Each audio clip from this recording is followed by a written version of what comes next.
Good morning, students. Today we are going to new chapter. That chapter name is electoral politics. आज हम लोग एक new chapter पढ़ेंगे जिसका नाम इलेक्टोरल पॉलिटिक्स. ओके, तो इस चैप्टर की शुरुआत एक ओवरव्यू से होती है. ओके, तो first is here. In chapter number first, we have seen that in a democracy, it is neither possible or nor necessary for people to govern directly. जैसे कि आप जानते हैं कि चैप्टर नंबर फर्स्ट में आप पढ़ चुके हैं कि जो हम लोग एक साथ गैदर होकर के किसी चीज़ पर डिसीजन नहीं ले सकते हैं, इसलिए हम लोग अपने रिप्रेजेंटेटिव को क्या करते हैं, इलेक्ट करके भेजते हैं पार्लियामेंट में या असेंबली में. The most common form of the democracy in our times is for the people to govern through their representatives. आप जानते हैं कि हमारे देश के अंदर सब गलत नहीं हो सकते ना, डिफरेंट पीपल डिफरेंट थिंग्स होते हैं. तो इसलिए हम लोग क्या करते हैं, अपने रिप्रेजेंटेटिव को सेंड करते हैं पार्लियामेंट में या असेंबली में जाते हैं, तो वो हमारे क्या करते हैं, एक प्रतिनिधित्व के तौर पर कार्य करते हैं. ओके, आपको पता होगा. In this chapter we will look at how this representative are elected. मतलब हम देखेंगे कि जो रिप्रेजेंटेटिव्स होते हैं यानी प्रतिनिधित्व होते हैं, उनको इलेक्शन में कैसे पार्टिसिपेट करते हैं और उनको इलेक्ट कैसे किया जाता है, इसके बारे में हम लोग पढ़ेंगे. We begin by the understanding why elections are necessary. मतलब हम ये भी समझने की कोशिश करेंगे कि इलेक्शंस क्यों ज़रूरी होती है. Okay, and useful in a democracy. खासकर वो देश जो डेमोक्रेटिक कंट्री होती है. आप जानते हैं हमारा देश जो है वो डेमोक्रेटिक कंट्री है. We try to understand how electoral competition among parties serves the people. मतलब आप हम लोग ये भी समझने की कोशिश करेंगे जो इलेक्टोरल कंपटीशन होती है यानी कि निर्वाचन जो प्रतियोगिता होती है उसमें जो पार्टीज़ होती हैं उसमें लोगों की क्या पार्टिसिपेशन होती हैं, लोग कैसे पार्टिसिपेट करते हैं, इसके बारे में जानेंगे. पार्टीज कैसे पार्टिसिपेट करेंगे, कॉन्स्टिट्यूंसीज क्या होती है, ये हम लोग समझेंगे. Okay, we then go on the ask what makes an election democratic.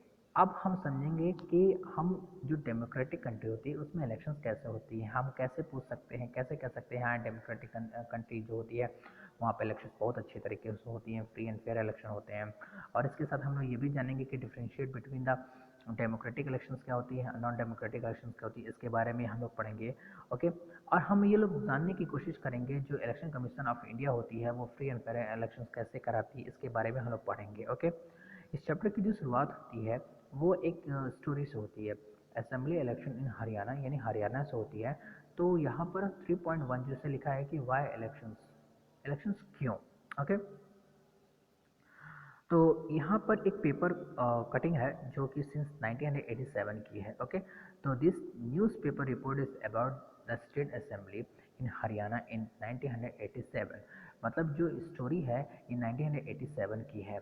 आप जानते होंगे 1982 में वहाँ पर जो पार्टी थी वो कांग्रेस की पार्टी थी. Okay, this newspaper report is about the state assembly election in Haryana in 1987. The state had been ruled by the Congress party led government since 1982. यानी 1982 में वहाँ पे जो गवर्नमेंट बनी थी वो किसकी थी, कांग्रेस की थी, जो कि 1987 तक चलती है. Okay, a Congress party lead the government since 1982. यानी कि 1982 में किसकी गवर्नमेंट थी, कांग्रेस की. Okay, Chaudhary Devilal then an opposition leader. यानी क्या थे कि चौधरी देवीलाल जी उस समय क्या थे, अपोजिशन लीडर थे. Lead a movement the called a न्याय युद्ध. उन्होंने एक पार्टी बनाई थी जिसका नाम था न्याय युद्ध. आप इसके याद रखिएगा, it's mean struggle for the justice. Okay, and the form a new party. उन्होंने एक न्यू पार्टी बनाई थी. ये न्यू पार्टी कैसे बनी थी, क्योंकि जो हरियाणा के अंदर ये ज़रूरी नहीं सिर्फ सेंट्रल पार्टी से उसमें पार्टिसिपेट करेंगे बल्कि लोकल पार्टी भी थी. लोकल पार्टीज जो थी वो चौधरी देवीलाल जी के साथ आ जाती हैं. तो वो सब मिलकर के क्या बनाते हैं, न्याय युद्ध, जिसे बोला जाता है struggle for the justice. Okay, his party join other opposition parties. मतलब ये जो देवीलाल जी की जो पार्टी थी वो और पॉलिटिकल पार्टीज के साथ क्या करती है, एक ज्वाइन कर लेती है. Okay, and form of front against the Congress in the election.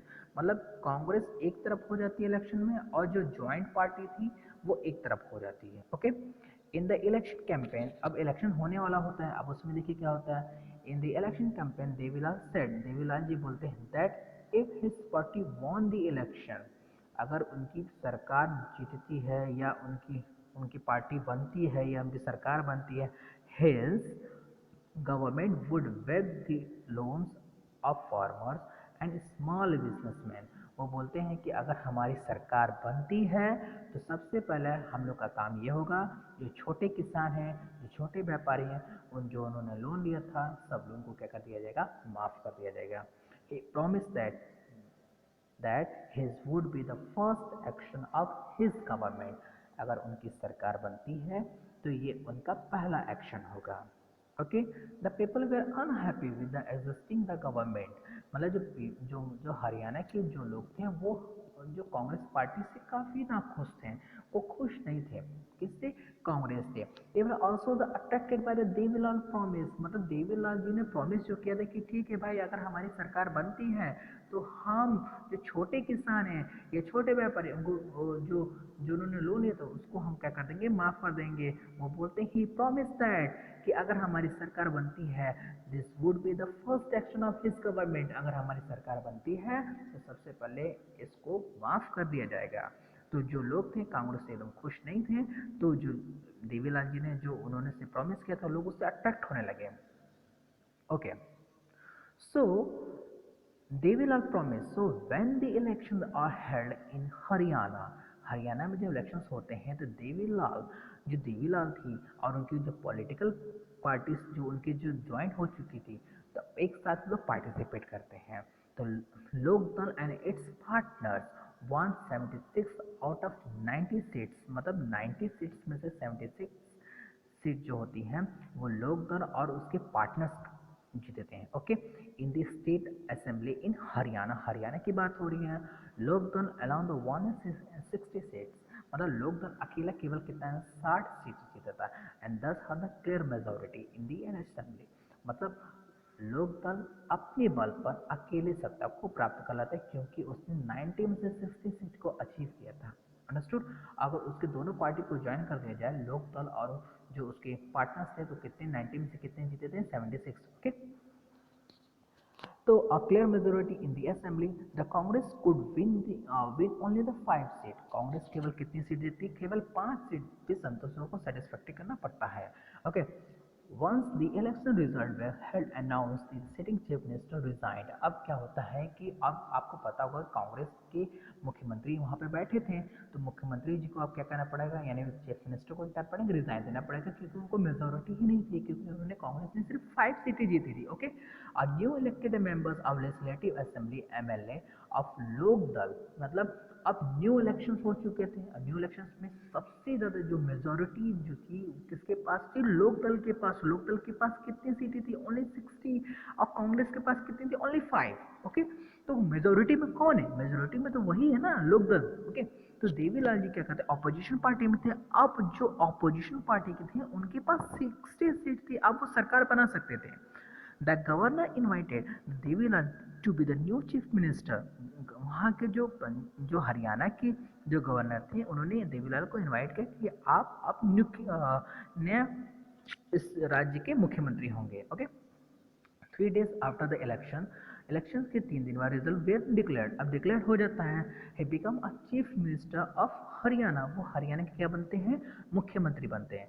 तो आपको जैसा कि मैंने आपको बताया था कि अगर देवीलाल जी ने बोला था कि if government would be wave the loans of the farmer small businessman, अगर उनकी सरकार बनती है तो वो क्या करेंगे, सबसे पहले जो छोटे किसान हैं उसको क्या कर देंगे, जो लोन लिए होंगे तो उसको माफ़ कर देंगे। अब उनकी सरकार क्या होती है, बन जाती है।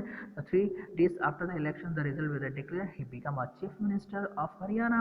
हरियाणा के क्या बनते हैं, वो मुख्यमंत्री। As soon as he became a chief minister he government issued a government order, यानी उनकी जो सरकार होती है वो इशू करती है कि waving the outstanding loans of small farmers। मतलब जो छोटे किसान हैं, जो कृषि वाले हैं, जो लेबर हैं, जो छोटे व्यापारी हैं, जिन्होंने वेब लिया था, यानी कि जो लोन्स लिए थे उस वेब को क्या कर दिया, माफ़, यानी वेब मिस होता है माफ़ी करना, यानी कर्ज को क्या करते हैं, माफ़ कर दिया जाए। Party ruled the state only 4 years। Haryana के अंदर जो लोक दल थे केवल 4 साल ही रूल कर पाती है। The next election whether held in 1991, यानी कि 1991 में फिर से इलेक्शन होता है, but this time his party did not win popular support. इस समय जो लोक दल थी उतनी पॉपुलर नहीं थी और उनकी दोबारा से सरकार नहीं बन पाती है। And then the Congress won the election and the form the government. उसके बाद क्या करती है कांग्रेस, एक बार फिर से क्या करती है, अपनी सरकार बना लेती है। ओके, अब हमको इसमें समझना ये है कि ये स्टोरी कहना क्या चाहता है। सबसे पहले स्टोरी हमें ये सिखाती है वाई इलेक्शंस, इलेक्शन क्यों होते हैं। आपने देखा था सबसे पहले किसकी गवर्नमेंट थी, कांग्रेस की।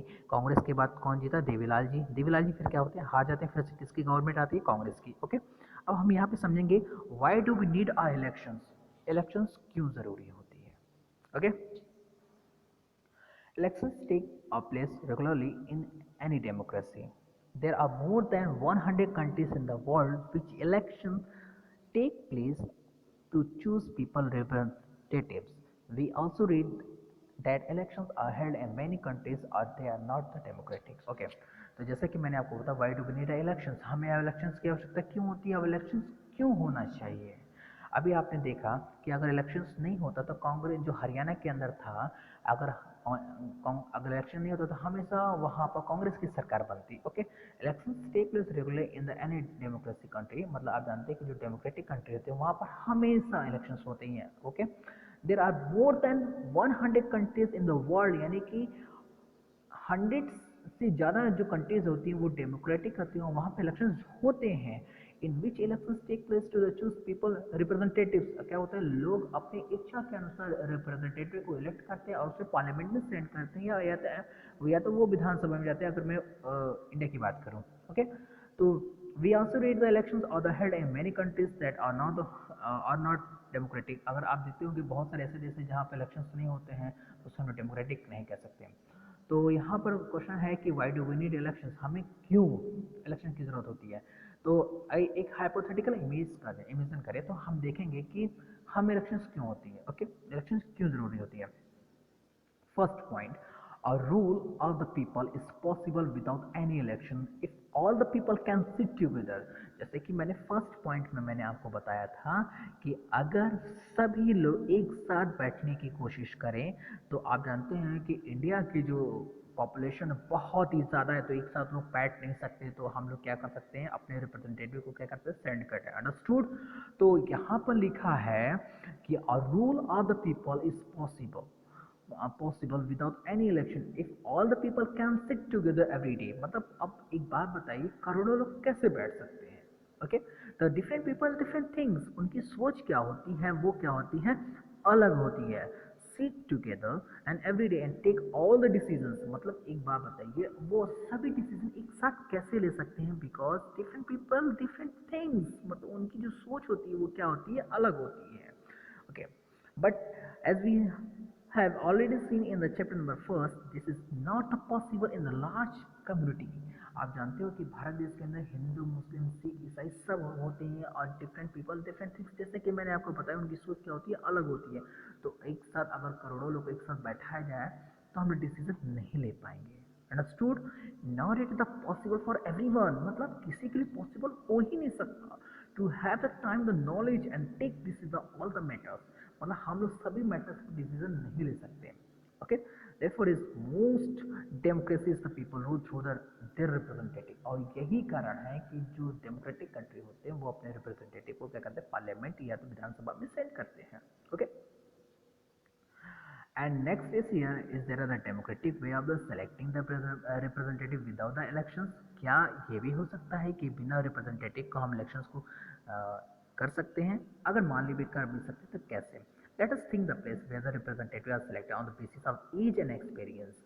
अब हम ये देखते हैं कि चलो हम मान लिया, चलो इलेक्शंस, बिना इलेक्शंस के हम अपने रिप्रेजेंटेटिव होते हैं उनको इलेक्ट कर लें, इन किस बेस पे करेंगे, in the basis of age and experience, मतलब हमने एज या एक्सपीरियंस पे करते हैं। अब देखते हैं कि एज या एक्सपीरियंस क्या करता है। Place where they are chosen on the basis of education और नॉलेज, और इसके साथ ही से एज और एक्सपीरियंस के अलावा हम ये भी देखेंगे education or knowledge। There could some difficulty in deciding one who is more experienced or knowledgeable, but let us say that people can resolve these difficulties clearly, such as the place does not the require elections. तो ऐसे समय में elections की ज़रूरत नहीं हो पाएगी, जो सभी लोग इलेक्टेड हो जाएंगे या सभी लोग एजुकेशन और नॉलेजेबल होंगे।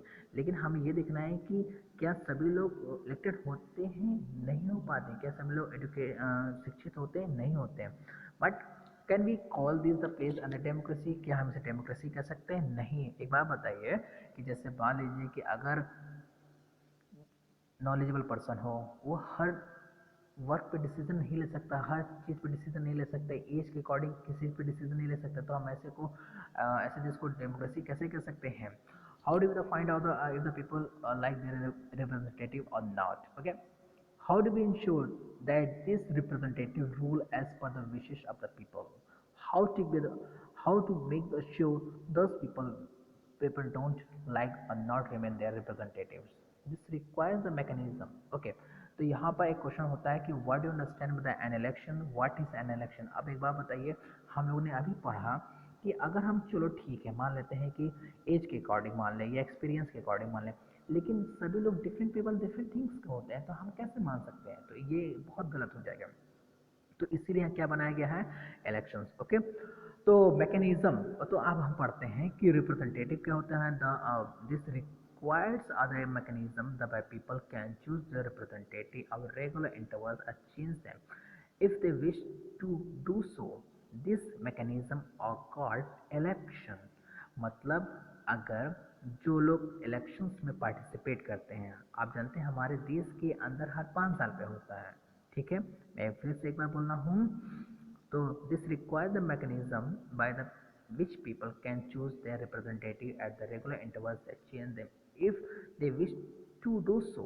This mechanism is called elections। आप जानते हैं कि हर 5 साल में भारत देश में क्या होता है? इलेक्शन होता है, तो इसे हम इलेक्शन प्रोसेस करते हैं और अपने रिप्रेजेंटेटिव को क्या करते हैं? पार्लियामेंट में या विधानसभा में भेजते हैं। ओके, तो इसे इलेक्शन बोला गया। हर 5 साल पे होता है, उसे इलेक्शन प्रोसेस बोला गया। ओके, हम जिसे पसंद करेंगे उसे हम भेजेंगे, जिसे नहीं पसंद करेंगे वो हार जाते हैं। ओके, अब इलेक्शंस में कैसे क्या होता है, अब ये हमको समझना जरूरी है। In election the voter make the many choice.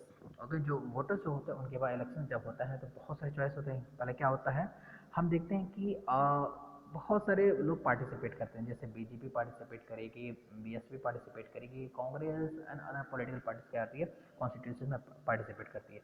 हम देखेंगे कि हमारे लिए कौन सा बेटर होता है। Okay, they can choose who will make the laws for them. हम ये देखेंगे कौन सी पार्टी लॉ बना सकती है। And second, they can choose who will form the government and take major decisions. हम ये देखेंगे वो कौन सी ऐसी पार्टी होगी जो गवर्नमेंट बनाने के बाद वो मेजर डिसीजन ले पा रही है या नहीं, हम ये सब भी देखेंगे।